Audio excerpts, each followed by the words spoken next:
प्यारे बच्चों, आज जो मैं आपको कहानी सुनाने जा रही हूँ उसका शीर्षक है चतुर खरगोश। तो सबसे पहले मैं आपको उस खरगोश का चित्र दिखाऊं। तो ये है वो खरगोश जिसकी कहानी मैं आपको सुनाने वाली हूँ। तो कहानी शुरू करें। मेरी कहानी का शीर्षक है चतुर खरगोश। एक बार एक जंगल में बहुत सारे जानवर रहते थे। वो बेचारे हमेशा डरे और सहमे रहते थे, क्योंकि उस जंगल का राजा शेर उन्हें एक एक कर खाने लगा था। इस वजह से वो बेचारे हमेशा सहमे सहमे रहते थे। मगर उन्हीं जानवरों के बीच में एक चतुर खरगोश भी रहता था, जिसके पास बहुत बुद्धि थी। तो उसने एक उपाय सोचा।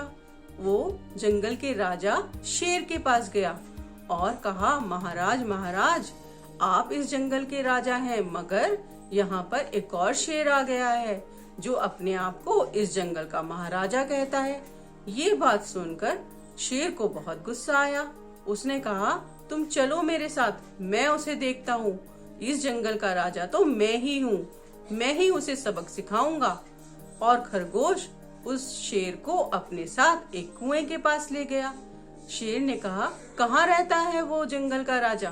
तो खरगोश ने कहा, महाराज, वो इस कुएं के अंदर रहता है। शेर ने कुएं के अंदर झांक कर देखा। जब उसने कुएं के अंदर झांका तो उसे अपनी ही परछाई देखी। तो उसने सोचा, जो परछाई है वो दूसरा शेर है। वो गुस्से में उस कुएं के अंदर कूद गया और डूबकर मर गया। खरगोश खुशी खुशी सभी जानवरों के पास गया और उसने बताया कि अब जंगल का राजा शेर नहीं है, सभी अब खेल कूद सकते हैं, खुशी खुशी रह सकते हैं। तो इस तरह से उस चतुर खरगोश ने सभी जानवरों को शेर से मुक्ति दिलाई।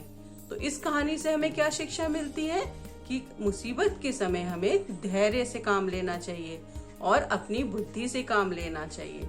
तो अब ये कहानी आप अपने दोस्तों को सुनाइएगा और अपने छोटे छोटे बहन भाइयों को भी सुनाइएगा, और साथ में शिक्षा बताना मत भूलिएगा। Bye bye everyone.